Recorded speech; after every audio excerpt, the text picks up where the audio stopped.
never known you. If I had lived my life in Tennessee, but I really could have never let that happen. For you in California are in me.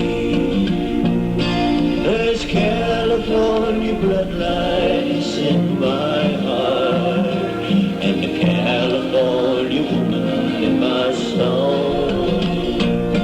There's California bloodlines in my heart, and the California heartbeat in my soul.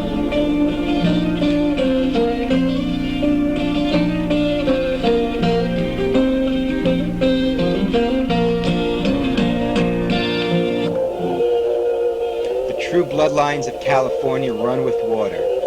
Water has fed its huge herds of cattle, turned its naturally arid valleys into fields of plenty, and transformed its southern deserts into bustling population centers. All accomplished courtesy of the most massive water transportation system ever devised by man. 1,300 dams, over 1,700 miles of canals, reservoirs, and pumping stations, so powerful they can propel water uphill over mountains. All this necessitated by the fact that while 70% of all California water falls in the north, 77% is utilized in the Central Valley and the thirsty south. Water has always been the source of life in California, and for some, the source of great wealth.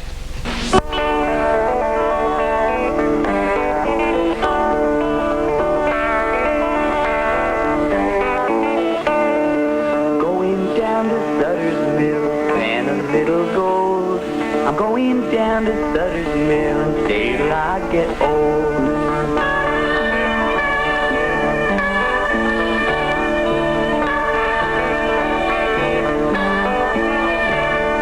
Going down to Sutter's Mill, they got gold down there. I'm going down to Sutter's Mill, gonna get my share.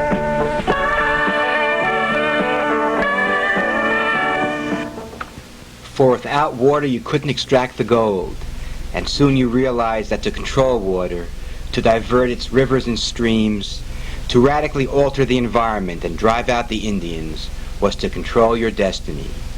And when it became obvious that the easy pickings were about to run out, that the once proud miner would have to stand in line with the rest of us, people suddenly realized that maybe the real gold of California was agriculture all along. So soon the farmer and the entrepreneur gazed longingly at the potentially fertile marshlands and deserts of the massive Central Valley, 450 miles long and 60 miles wide, 10,000 square miles of natural drainage from all the Sierras, except that it was basically desert, and what water was there ran out in the summertime, and that's when you needed it the most. So water districts were formed, irrigation companies set up, flumes and dams built, land stripped and leveled, and water grabbed under the first-in-time, first-in-line philosophy made famous by the miners.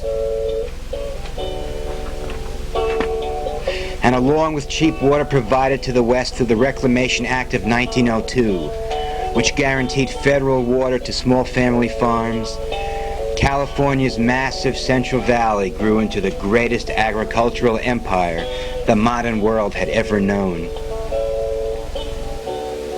40% of the nation's fruits, nuts, and vegetables are produced here, including 28% of its cotton, 75% of its avocados, 87% of its processed tomatoes, 95% of its almonds, walnuts, apricots, and nectarines, along with 100% of its plums and prunes. Agriculture in California is a $14 billion industry, the state's largest, with $4 billion from exports abroad.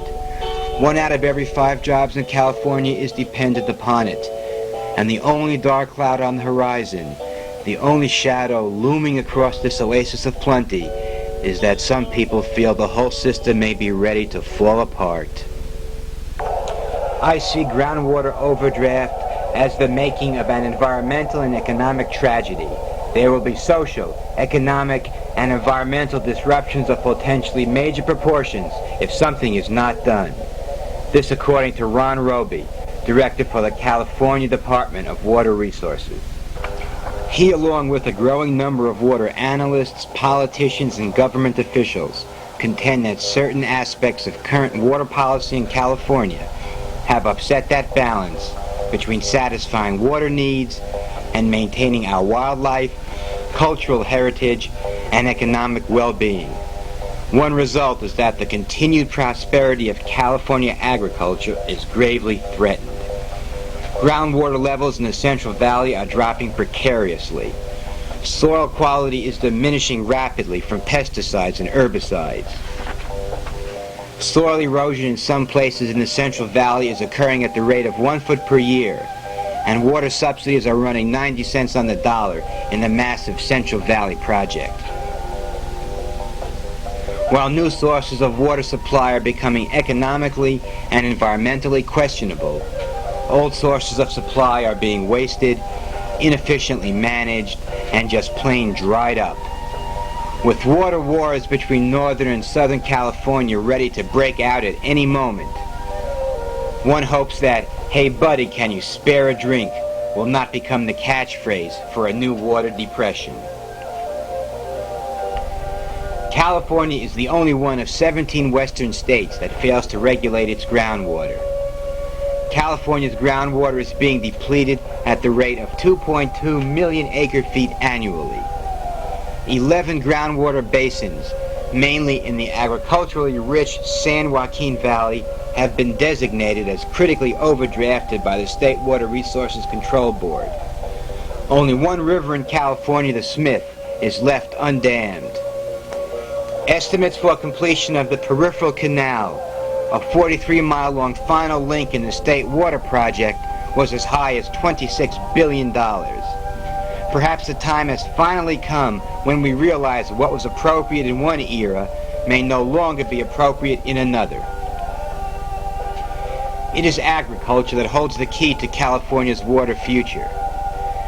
Since agriculture in California utilizes over 87% of all water, a mere 5% savings here could increase existing supplies for the rest of the state by as much as 50%. California agriculture gets its water from two main sources.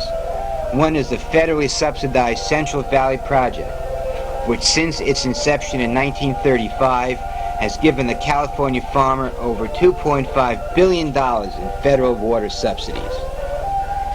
The other source is the State Water Project, a 400-mile-long concrete river whose construction was narrowly approved by voters in 1960. Its main purpose was to provide new sources of surface water to alleviate California's growing groundwater overdraft problem. New water whose main beneficiaries turned out to be the large agribusiness corporations of the Central Valley.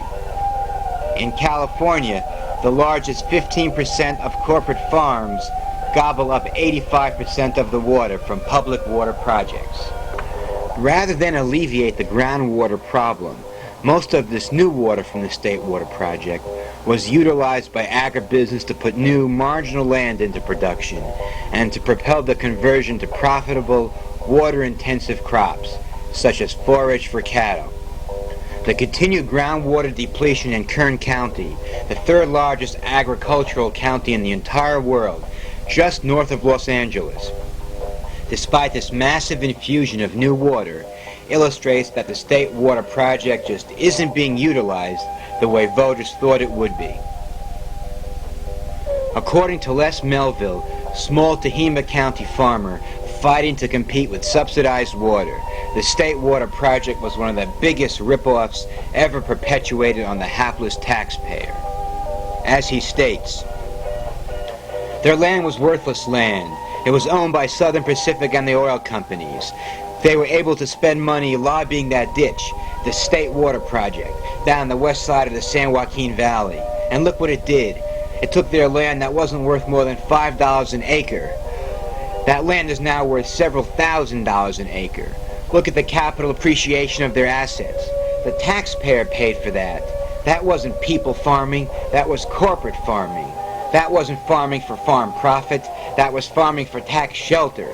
because they immediately wrote off all the development costs on their taxes. So they added to their tax shelter while appreciating the value of their assets, astronomically at the cost of the damn stupid taxpayer. Now exactly which damn stupid taxpayer would he be talking about? Could it be the citizen of Northern California who watches as his prehistoric and gold rush heritage disappear before his eyes, beneath reservoirs and behind dams in his own backyard, in order that federal water, which costs him, the taxpayer, $35 an acre-foot to produce, is sold to the farmer at $3.50 an acre-foot? Or could he be talking about the citizen of Southern California, who subsidizes, through his property taxes and water rates, 70% of all state water project water, but who gets to keep only 24%, the rest being sold at bargain basement rates to the huge agribusiness interests of Kern County? Shouldn't the real user of water pay for it, especially when he can better afford it? Or is that damn stupid taxpayer the citizen of rural California, who watches as his small farm and rural community disappear before this gigantic wave of absentee corporate farming, leaving closed canneries, abandoned orchards, and the eventual conversion of this valuable farming land into housing tracts in its wake?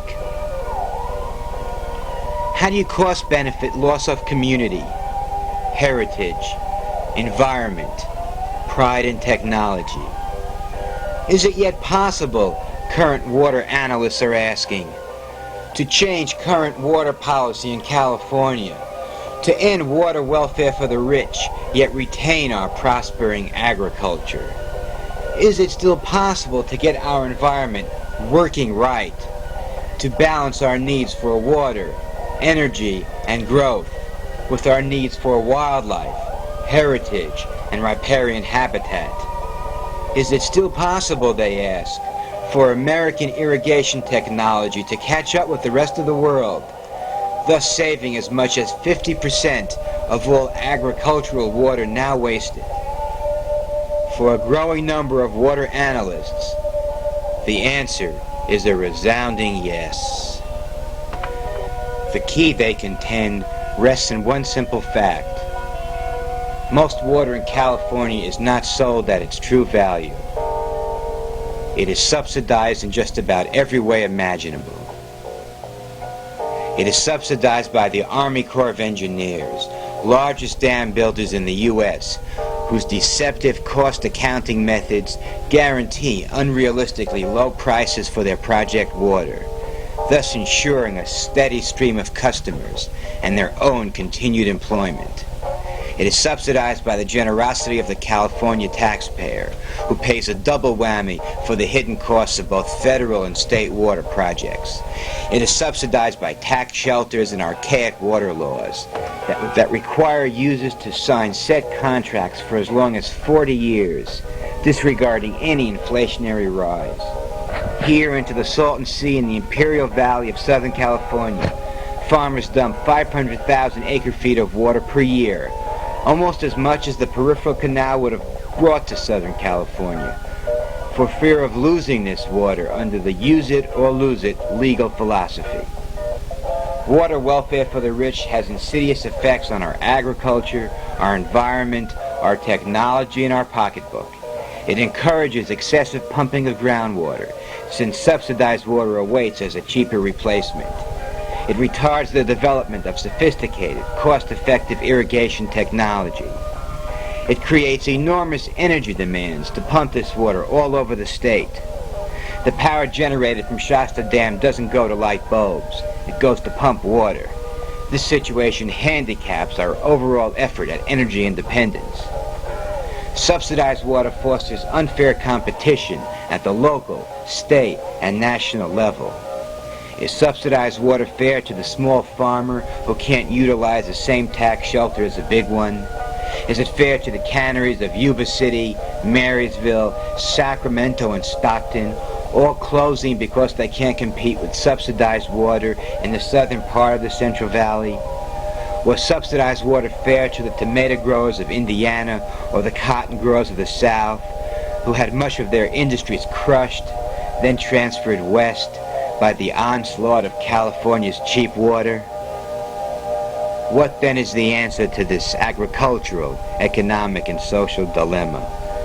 Full cost pricing of water, cry a growing number of water analysts. Full cost pricing of water.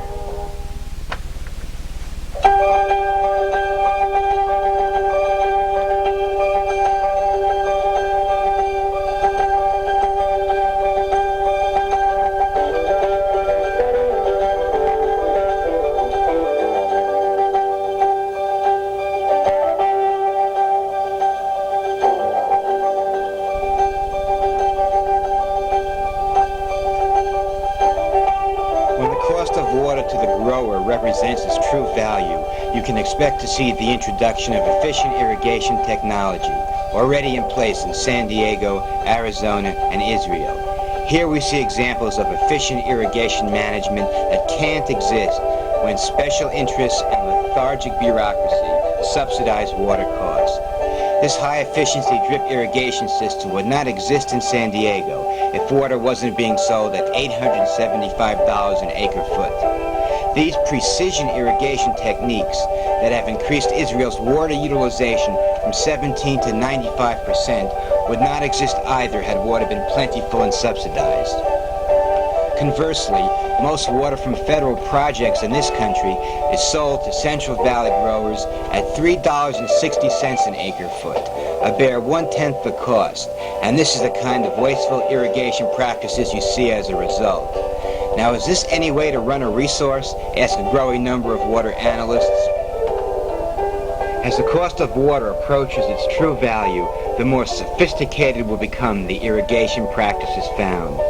When people's hands aren't tied by artificial water rates, you'll see the introduction of sophisticated sprinkler systems. Computerized drip systems that use one-third the amount of water of flood or furrow, oftentimes doubling the crop yield at a fraction of the energy cost, even allowing alkaline soil to produce remarkable results. When free market forces for water are allowed to operate, you'll see the utilization of weather satellite information, infrared scanning of crops for moisture levels, and computer-monitored temperature, humidity, and water delivery. Rather than race all over his fields in his bouncing pickup, frantically checking soil moisture and temperature levels, the modern farmer can let his computer do the walking and the talking for him.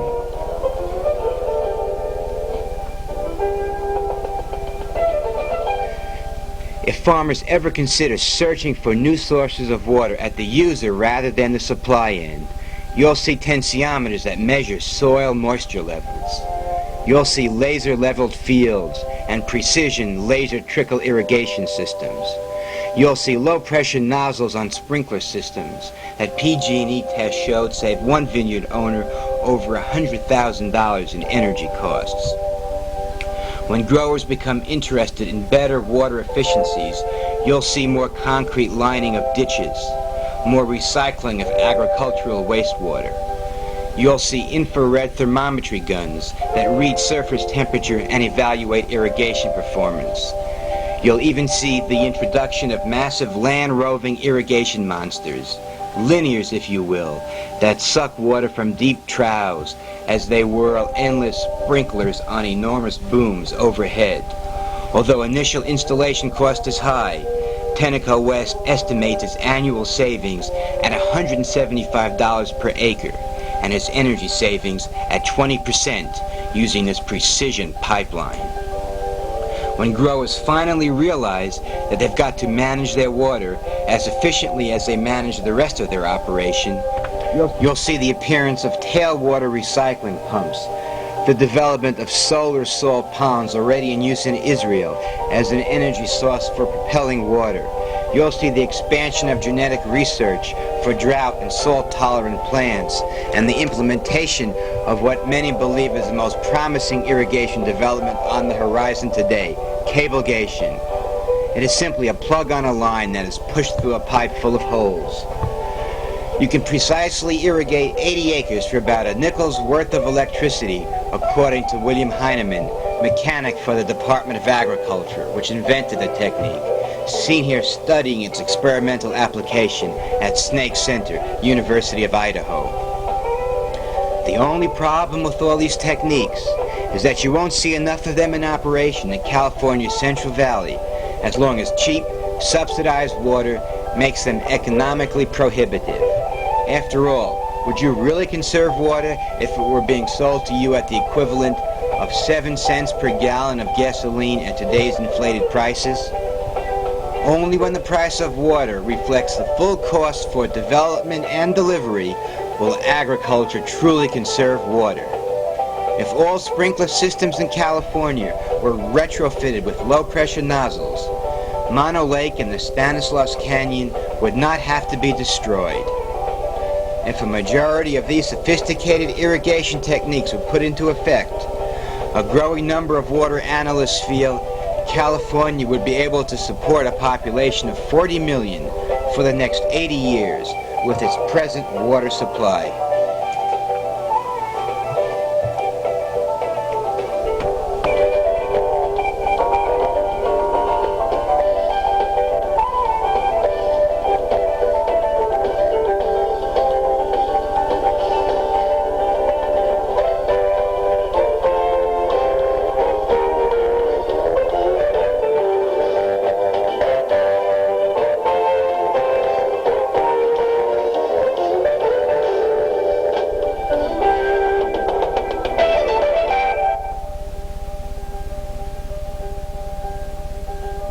Mono Lake dominates the desert to the east of Yosemite Park. Its blue, salty waters filled with brine shrimp nourish millions of waterfowl, including 1/4 of the world's population of California gulls. The thirst of a distant metropolis, Los Angeles, we are told by the Save Mono Lake Committee, has turned this ancient, most unique, saline-adopted, biological community on the face of the earth into a sterile, alkali wasteland threatened with extinction. Although urban use represents only 9% of California's total water use, estimates are that 500,000 acre-feet of water could be saved annually if simple urban water conservation and reclamation practices were put into effect. Enough water to save Mono Lake 20 times over. Difficult to imagine? Simply try it. As is usually the case, change in attitude always precedes change in policy. Amazing things happen when you believe they can. Analysts point to the fact that urban California saved 430,000 acre-feet of water, almost 20% of their total use, during the 1976-77 California drought, the worst in the state's history.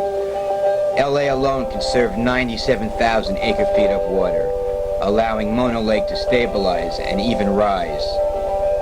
Perhaps now is the time for new visions. If LA is being yanked, kicking and screaming into the modern age of resource management, Davis in Northern California is ready to embrace this new age with joy, determination, and a huge savings in their pocketbook. This award-winning community, Village Homes, represents the same population density as a normal subdivision, but utilizes less than 1/2 the normal amount of water. As you can see, this does not mean brown lawns, inability to flush their toilet, or a radical change in American lifestyle. About the only real impact people experience is what to do with their extra money due to reduced water and electric bills. Village Homes achieves twice the normal water efficiency through use of low-flow showers and toilets, gray water recycling, drought-tolerant plants, edible landscapes, and a community garden. They also utilize drainage systems that repercolate their groundwater rather than losing 95% of it to ocean flow, as is usually the case in most urban environments. Even though what you're seeing is dry now, in winter it becomes a pond for groundwater recharge. In fact, These groundwater percolation ponds provide more water than Mother Nature ever intended. This whole process saves money, water, and energy, creates pride in efficiency, and provides for a delightful, stimulating, and aesthetically pleasing lifestyle. As Village Homes is to suburban water conservation, the model urban conservation garden in Sacramento is to urban and commercial landscaping. This demonstration garden, developed by the California Office of Appropriate Technology, saves 60% of normal landscape water by utilizing drought-resistant Mediterranean plants and California natives, such as manzanita, Toyonberry, and valley oak. All are maintained through drip systems, creating magnificent flowers the entire year round. If gray water irrigation were used in conjunction with this type of landscaping across the state, you'd easily save Mono Lake and never have to destroy another magnificent canyon. As so often happens, the answer is at our fingertips, but we failed to grasp it. At one time, LA had the answer to all its problems: solar collectors and clear skies. But they eventually junked them for immediate gains, and now have even more problems than before. The lesson for water policy seems clear, say water analysts. If we implement wise water management today, we can avoid catastrophic problems tomorrow. Yet another answer is at our fingertips. Proposition 13, the Water Resources and Conservation Initiative, on the November 1982 California ballot. Prop 13 is about making California's water resources work for everyone. Its four major provisions, the first serious change in state water policy in nearly 60 years, ask Californians to continue the momentum they began when they defeated the Peripheral Canal in June 1982. If Prop 9 was a time to say no to massive water projects, Prop 13 is a time to say yes to the solutions that now lie before us. First, Prop 13 mandates that we deal with runaway groundwater overdraft before we have a major crisis. It asks that no more groundwater be taken out of the earth than flows in any given year. It asks that the 11 critically overdrafted water basins in California, primarily in the Central Valley, develop groundwater management plans. Second, it promotes conservation by asking all contractors of more than 20,000 acre-feet of water to prepare conservation programs. Until these plans are in effect, no new interbasin transfers of water will be allowed. In essence, new water subsidies would be discouraged by forcing water users to consider the most effective method of achieving new water supply. If it turns out to be conservation, so be it. If it still turns out to be massive water projects, so be it too. All Prop 13 asks is that the taxpayer be considered for a change. Third, Prop 13 attempts to establish some equality between in-stream and out-of-the-basin water use. Recreation, fishing, wildlife, and riparian habitat must now be given due consideration when new water projects are proposed. In other words, public interest as well as special interest will now be considered. Rights of rivers, rivers that recharge groundwater, replenish riparian habitat, and the human spirit will now be taken into account. Not given priority, simply considered. Both the needs of fish and the needs of people can now be addressed. Finally, Prop 13 proposes a plan for the most economic and efficient manner of filling New Maloney's Dam in Northern California. In essence, say its proponents, it maximizes both the use of New Maloney's reservoir and the Stanislaus Canyon threatened with inundation. It asks no filling take place above the state-mandated compromise level of 844 feet until such time as 75% of the water contracts have been sold at full cost for water delivery. Originally scheduled for sale at 1/10 its real cost, New Maloney's reservoir would realize a greater profit, proponents argue, if the reservoir were partially filled and the water sold at real cost. Why trade white water for subsidized water if there's a better answer? By asking if you want our water future to look like this or this. If we wish to spend our time walking across the dead shorelines of massive reservoirs, or across the fertile fields of drip irrigation, if we wish to unveil expensive water projects or cost-effective conservation gardens, or if we wish to build macro dams or develop mini chips for computers, Prop 13 lets the people of California know that they have an opportunity to control their own water destiny. It allows them to see that the water future of California is already in place. It makes them realize that they can begin to utilize it right now if they so wish. The choice, as always, falls squarely on their shoulders.